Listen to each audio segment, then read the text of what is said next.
Hello, hello, hello. Good evening, good evening. You're welcome. I don't know what time it is, wherever you're watching it from, but you're welcome to day 13 of 31 days to declutter and deconstruct the mind to gain clarity. And as always, I love to just give a preamble of what the woman called you is, because it's the woman called you do over January. Do over January. It's going to be 31 days, or it's 31 days, and we already started on the 1st of January. And today we're on the 13th day. Wow. 13 days into January 2022 already. So the woman called you. Who are we? What do we do?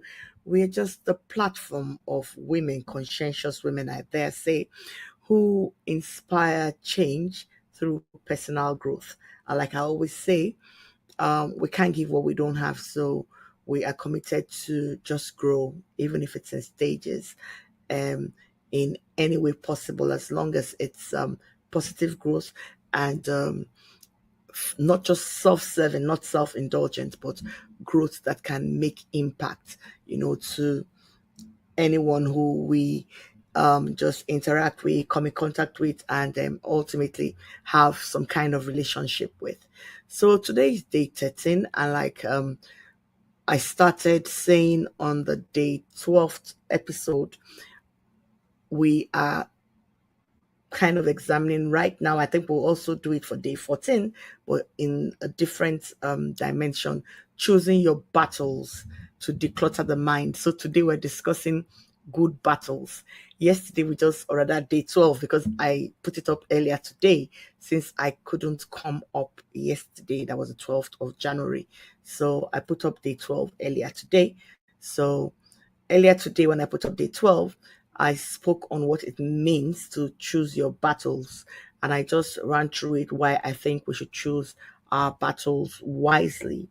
And I also just outlined some reasons why we should choose our battles wisely and not choose and fight every battle, since it can ultimately become counterproductive to our mental health and to that space that we want to just protect, as we, chart the cost of gaining clarity.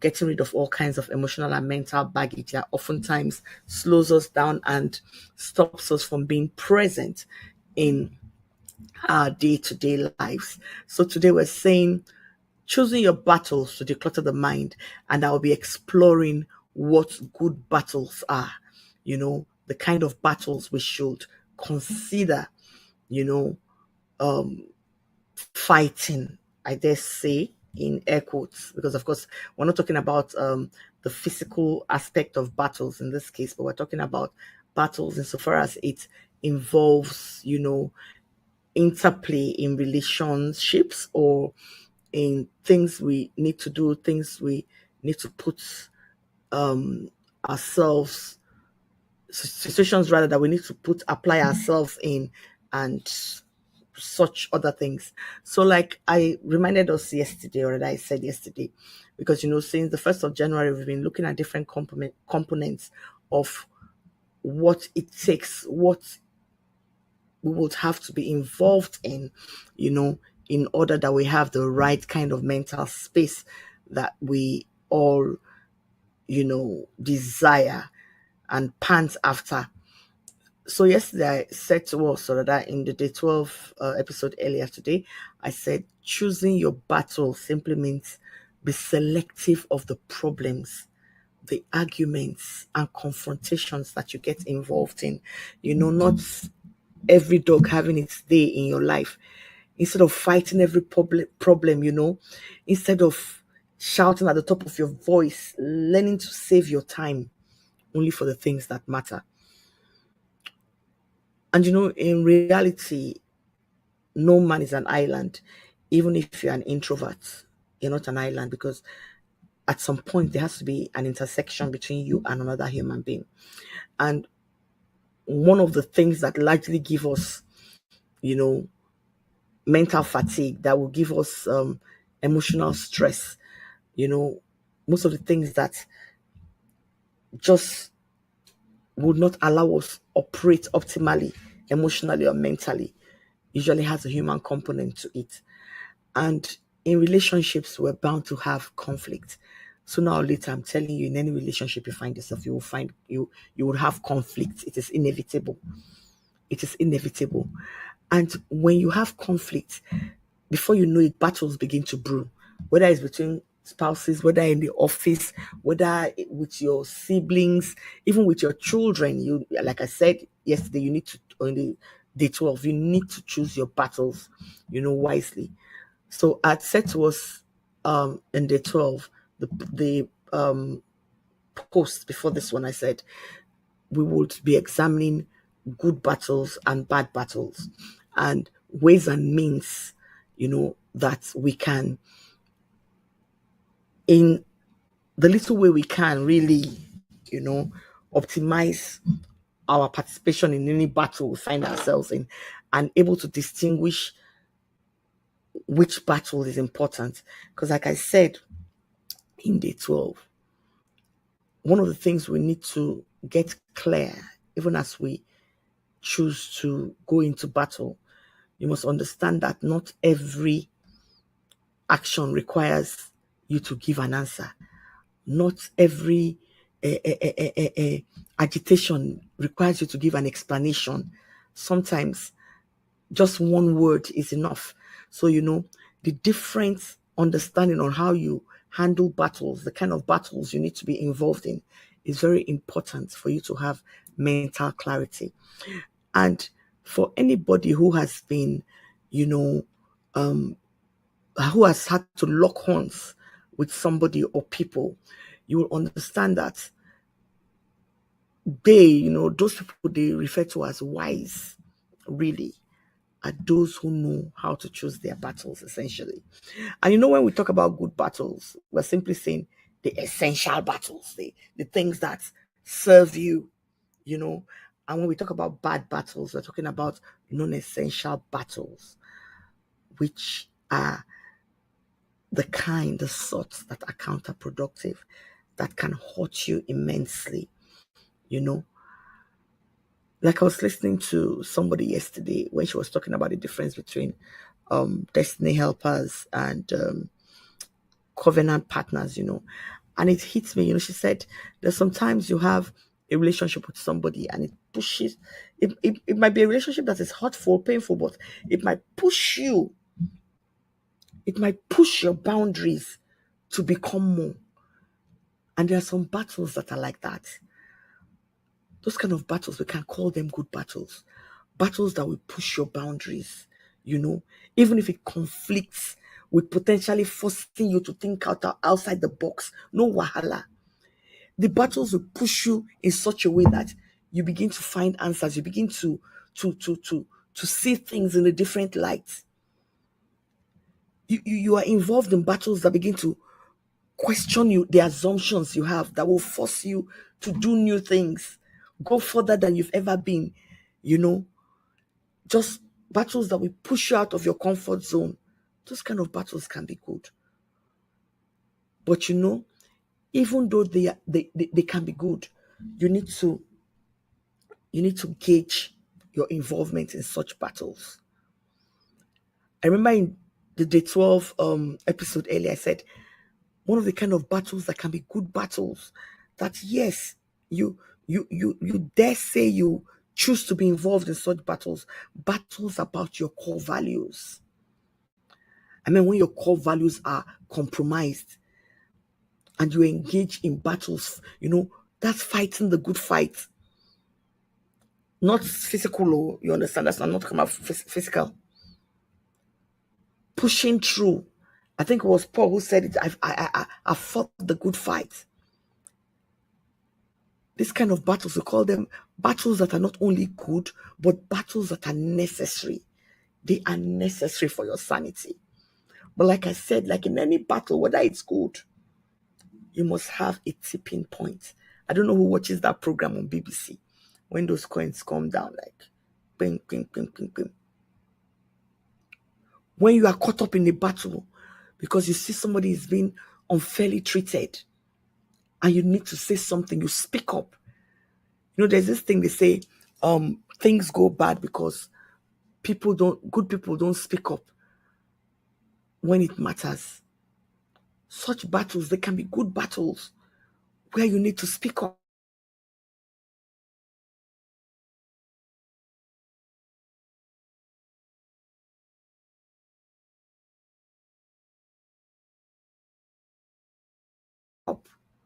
Where you know somebody is being taken advantage of. There can be good conflicts, there can be good battles that when you engage in, when you engage in them, you come up feeling like, oh yes, you know, this sense of nirvana that I've done something. Those are the kind of battles that we can see as good. But guess what? Even in all of these good battles we're talking about, even in all of these good battles that we're talking about, every fighter, every gorgeous woman must learn to understand that a time comes when you will say, let me hold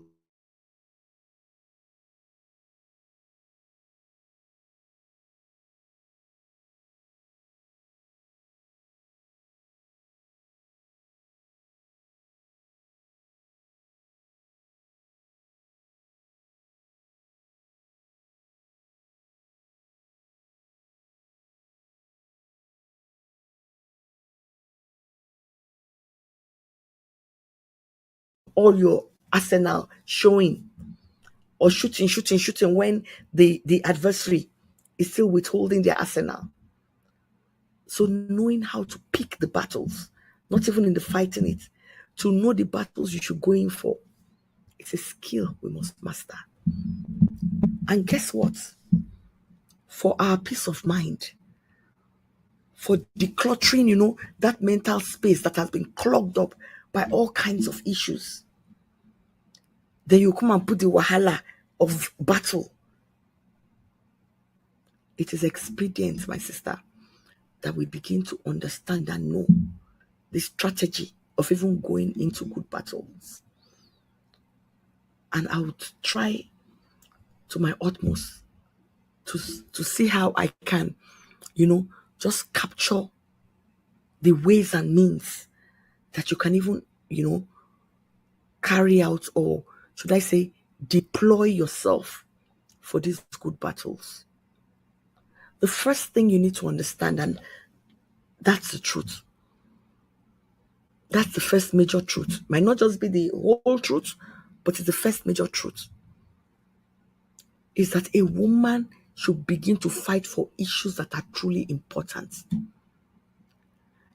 Before you engage in that battle, even if it's a good battle, first of all, evaluate, and I mean this, in a good way.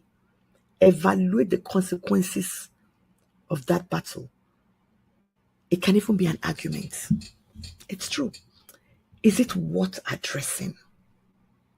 Is that argument worth addressing? Even if you assume or you have evaluated it and you feel it's a good battle, but truly, the process that battle will take, that argument, that talk, that back and forth, that confrontation, is it worth it? If you're able to answer that question, ask yourself, will I care about this issue tomorrow? Will this issue taint or strain my relationship with this person? See, if you address it and you feel it's not, you don't think it's that important, you know that yes, it might be a good battle, but it will bother me. I will carry this into tomorrow. It will stress me. I will keep on second guessing myself. Reconsider that battle. It will be very, very, very, you know, I would say you'll be self-deprecating. Yes, you'll be doing yourself a lot of harm if you just choose to argue or go into that battle for the sake of going into battle. And I tell us, when you begin to evaluate it, like when you ask yourself, is it worth addressing? You begin to realize that it's not as important as you thought to begin with. And that is why, people will tell you that most of the things that will disrupt us on a daily basis are usually the small and petty things. Now, when you look at it like a day down, a day or 2 days or 1 week or 1 month down the road,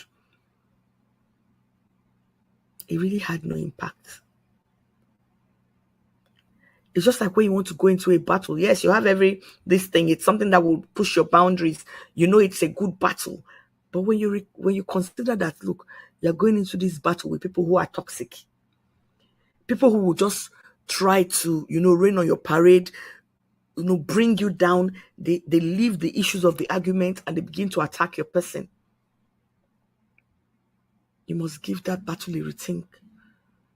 Even if it's for a good purpose. They say the battle is for a good cause. You must rethink the cause. My gorgeous sister, my gorgeous woman, gorgeous lady. Reconsider it. Can your mind, can it deal with all the aggro that will accompany that thing? And seriously, you need to also ask yourself the question, can my time be spent better? Somebody was saying some time ago that, look, the time we have here on planet Earth is so short that you'll be engaging non-stop. We're engaging non-stop with people. The time here is so short. You need to ask yourself this question: am I ready to spend valuable time having this argument, in this battle? I'm telling you. It's just like maybe you hear that your friend said something about you, not your friend, somebody you might think is your friend. It's one thing to believe that you have a friend. It's another thing to think somebody is your friend. And you now hear somebody that you considered your friend said something bad about you, where somebody who knew you was. And maybe this person who knew you, let's say, is somebody we're going to go into some kind of business with and all of that. You can imagine that the person who is about to go into business with you now hears somebody who is your friend, bad-mouthing you. I mean, in that case, what will you do? Yes, it's a good battle because you feel you need to clear your name. You're a person of integrity. You need to prove that you didn't do what they said you did and all of that. But guess what? That should be the least of your worry. The kind of battle you should fight in that instance? The battle of ensuring that you prove to this person that you're a person of integrity. But guess what? Another battle you don't need to deal with. Like I've told people, because I'm not a particularly confrontational person. Most people think that's cowardice. Just instead of wasting mental energy on anybody that will cause you anguish, just simply, just dissipate that energy. I know that energy is the whole sum of who that person is. Dissipate that weight. Because people do that a lot, People try to destroy people's personalities and all of that. And you have this, you are obliged to fight to prove yourself wrong. Instead of, gathering all that emotional angst that will give you mental fatigue, that will disrupt your mental space. I encourage you, channel that energy to prove them wrong. I remember I was saying earlier when I said, when you are engaged in a battle, when you feel, yes, you are within rights, you know that you've got the greater or more superior argument and all of that. One thing you need to do, they call it pausing for the cause, Pause for the cause. A woman, you want to go into battle. Yes, it's a good battle. You think you are within rights. One other thing you need to do to be sure that your mental space is healthy. Review your motivation. Ask yourself, is it this thing this person said about me that is bothering me? Or is it something else? And that is where you begin to know whether your mind is truly cluttered. Sometimes people go into battle, believing it's a good battle rather. Meanwhile, it's something else that is bothering them. You may just be irritable. You are stressed. All those things, your mental state is threatened. So whenever you want to go into a battle that you think is a good battle, review what your motivation for going into that battle is. Are you angry because you don't have money? Or is it that thing is really the issue? That is why, they even tell you when you're going in for good battles, one of the things you shouldn't do, don't react immediately. Some pundits will say count to 10. Not as if it works for everybody anyway. But after you've evaluated, you still need to calm down. I'm telling you, I'm not talking about bad battles, good battle. Before you even go into that battle, you need to dot your I's and cross your T's on that matter. After evaluation, this battle I'm going to go into, honestly, what am I going to accomplish from it? Because you know one thing, when you keep on fighting every battle to prove yourself, later you have a headache, killer headache and all of that. People begin to see you as just being plain stubborn and argumentative. Meanwhile, you set out on a good battle. Your reputation is at stake. But you see, if you keep on confronting every wrong done to you, probably by choosing to be malicious. When I spoke about passive aggression in the 12 episode, or deciding to be outright confrontational and all of that, remember to evaluate what you hope to accomplish from that battle. And also risk people seeing you as this woman, her own is too much. She's always fighting. She's always fighting. She's always fighting. And one other thing you need to do, when you say, okay, I want to fight a good battle, choosing my battle wisely to declutter my mind, to give me the right head space, to give me the right emotional space and all of that. You must also always choose the right time for battle. Even in the Bible, there would always be a prescription of what time battles had to be fought and all of that. Sometimes because we're so agitated, we're within rights. I have every right to be angry. Where you vent your frustrations.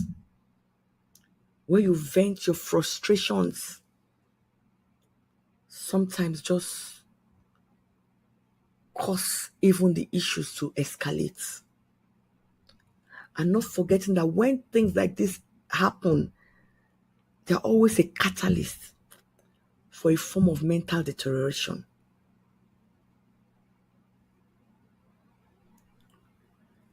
Even if you've chosen a private place to vent your frustrations, to go into that battle, the most important thing, one of the things, because this talk, when you yell, when you shout, be honest to yourself. How does your head feel after that? And these things couples are good at doing, just shouting at each other, yeah. After 26 years of marriage this year, my dear, it gets to a point that you get worn out. You can't even do such things. You leave it for the young ones. And in fact, we are trying to get the young ones not to be involved, do those kind of things, because it's counterproductive to any argument, any standpoint. In a good battle, in a good fight. When you fight the good fight, there's always the risk of everything becoming pretty emotional. Emotions begin to fly. Things will be said. I listened to one song today and I was laughing because it's something I've adopted, in recent times. Even for my social media engagement, I'll say I've put water in my mouth. Because when you have water in your mouth, if you try to talk or do anything, you would start choking. And that's that will be the list of your issues. Imagine choking right in the middle of an argument. So you just, it's not what the strain on my mental space. And it shouldn't be what the strain on your mental space. Yes, you're fighting a good fight, a good battle. But you must consider and remember that one of the reasons why it is called a good battle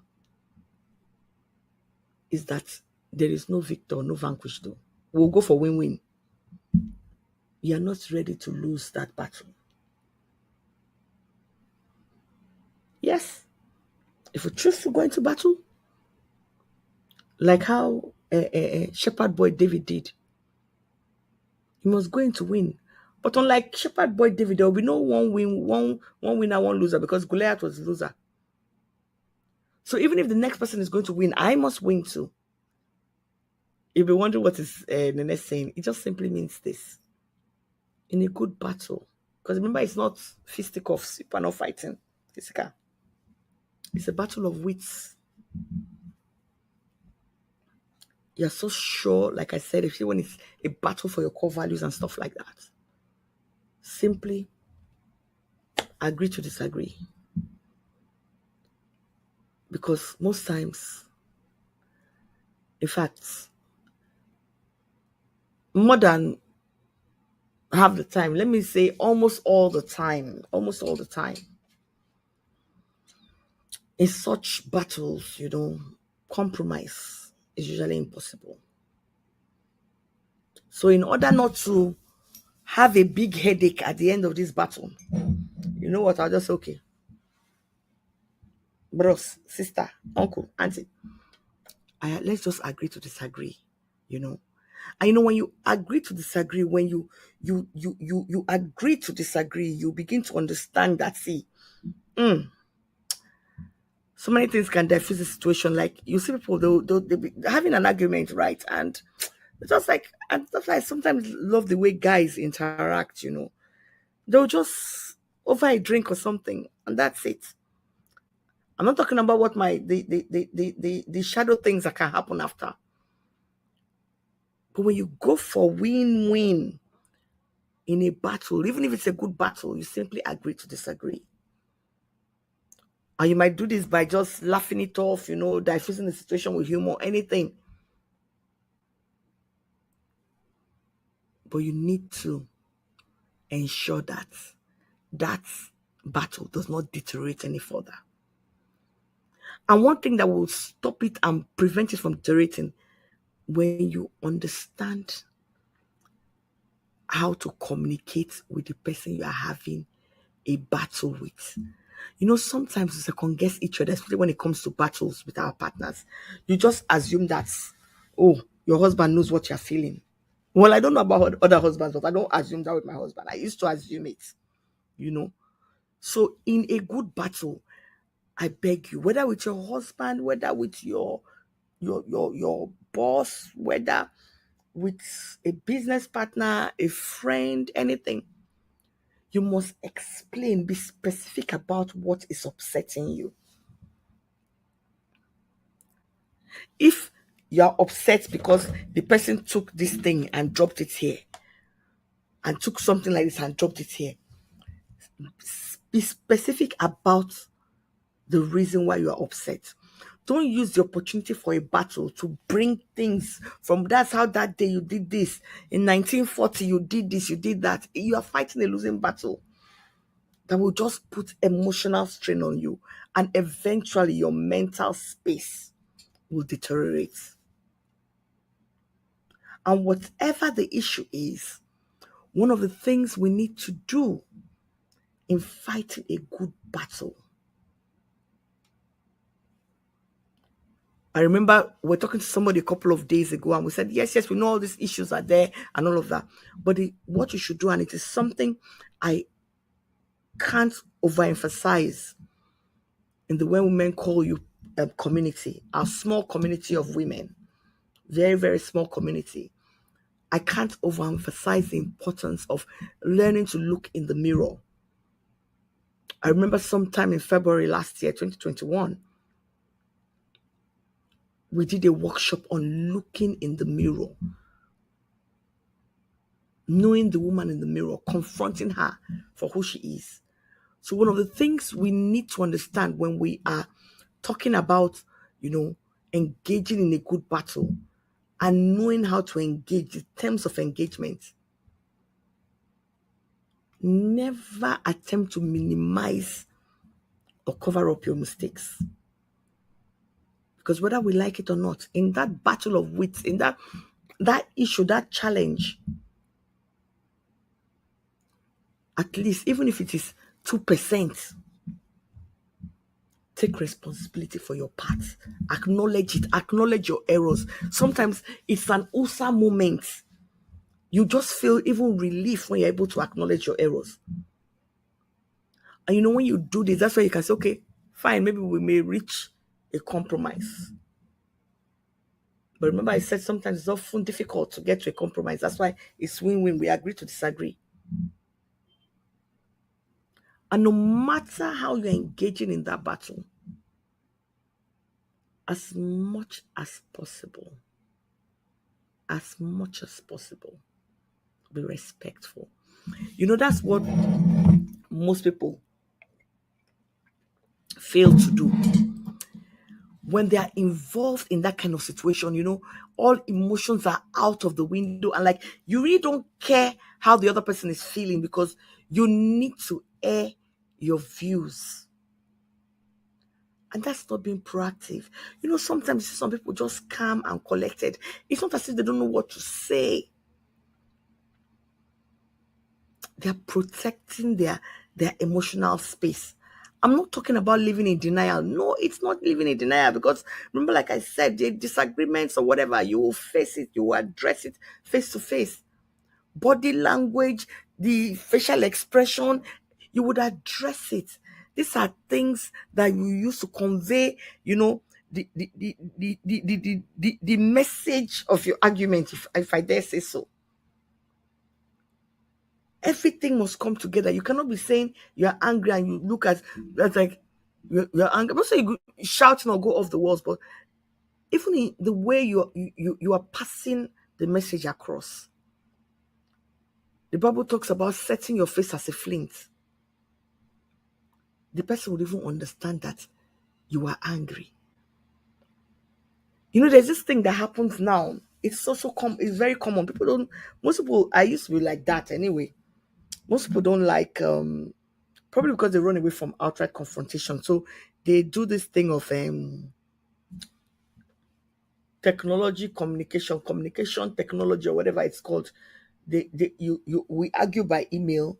I'm sure somebody listening or watching this, that's argue by text, argue by email, argue by text, they'll rather talk to you on the phone and all of that. And one thing I want to just advise somebody today, because it is something that did not serve me well. When you are engaging in such battles, most times they will be misinterpreted and it will extend the duration of the battle. So today, woman, as part of the strategy of building your mental capacity, getting clarity on everything, not letting things just sit rent-free in your head, letting angst, letting aggro, sit rent-free in your head. Learn to communicate. You see, your face, your body, your language, everything should be saying the same thing. Without animosity, without obvious show of anger. Because when you're angry, trust me, even when you're shouting, you will feel something is happening in your body. you'll feel something is happening in your body. So you see, though your battle may be good, you need to understand the strategy of employing all the arsenals to enter that battle. And remember, your good battle, you are going because you want it to be a win-win situation. And you know one thing, sometimes, like even in war, we watch all these war films on TV. There's how the guys will fight, they'll begin to seek allies. Yeah, they'll begin to seek allies. But if you don't have allies in the form of people who can help you through that battle, who will support you, maybe a counselor, maybe a friend, anything, anybody, because there's some issues, like if there's an argument you have with somebody, if it doesn't end there, there'll still be angst, there'll still be festering animosity, there'll still be pain. Sometimes you need somebody like a mediator, somebody that will come and help to throw light on the issue. It happens amongst couples, even friends, even in faith groups, it happens. There must be somebody who will come and mediate, somebody who is neutral, who is objective, somebody who will help you understand where you are emotionally, where you are mentally. And finally, yes, that's the final one. Yes, it's the final one. Even good battles have their exit points, honestly. That's why you see sometimes when they are fighting all this war on television or in movies, they'll get so tired, they'll be worn out, they will retreat. When you see them come back, it's because they have added resources. They will go and recoup and come back.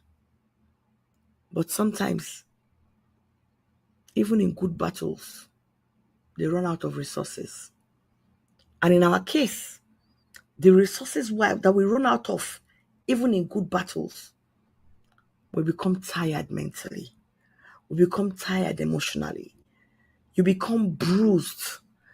You can't spend forever on an issue, on a problem, on a battle.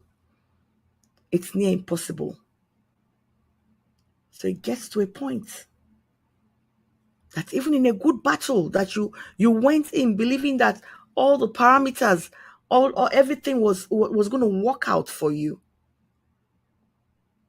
But you see, at a point you are depleting. Your body, everything is just falling apart. I encourage you. They call it the cut loss point. It's like saying, that's it. Oh, time to cut my losses. So yeah, no need for this fight again. It will not help me. Exit the battle. The loss is too much. I remember the kind of losses we're talking about in this case. They're not physical losses, mental losses, emotional losses. You can't afford to invest any more time emotionally or mentally on that issue. Most women have died in the place of hanging on emotionally and mentally to things that they should have just let go of. Don't get me wrong. Don't read any meaning into what I'm saying. Just take it at face value. What are those issues you are dealing with? Because I've noticed that when you talk about women and issues they're dealing with, they immediately think it's husband issue. It's not that. Your life issues, problems at the office, problems with your children. You can be fighting a running battle with your child and get emotionally wearied. I'm sure someone is catching me now. You can be in a group, in church, anywhere, even in your office. You're having an emotional running battle with animosity around you. Animosity is not intangible. It's from people. That's why I was saying no man is an island, because you will face these challenges. It's people, and you too, you can be a cause of a challenge to somebody. Like I said, it's a two-way street. So it gets to a point that though it was a good battle, you were trying to prove yourself because you were right. Remember what I said about the battle of your core values? Even the battle that will push your boundaries. You begin to make up your mind. and you say, this one, I can't invest any more time or energy in it, on it rather. I can't invest any more time or energy on it. And you decide to exit. Yes, it was an essential battle. But like I said earlier today, whether it's a good battle or it will be a bad idea for you to continue to spend energy on something, energy that would have better served you taking care of your space, taking care of your mental health. So, to a woman out there, I remind you yet again that believe it or not, it doesn't matter if the battle is good, but always remember that though choosing your battles is a skill worth mastering, you must always remember to look out for yourself. I pray that at the end of this 31 days to declutter and deconstruct our mind for clarity, you'll be able to choose your battles wisely. That though they may be good battles, but you will ensure that even the good battles will not bring you down. So from me, thank you for watching. I hope to see you tomorrow. Yes, tomorrow for day 14. And tomorrow we'll be talking about the bad battles. While not, encouraging anybody to fight the bad battles, far from it. What we'll be talking about tomorrow are the flashpoints, things you need to look out for, because sometimes unwittingly we just get involved in bad battles. It's only till we get knee deep into it that we realize that we have been fighting bad battles. So tomorrow, hopefully, when I come up, we'll be able to talk about what the bad battles are and how to recognize them for what they are, and of course, flee from them. So God bless you. Till tomorrow, it's the woman called Nene.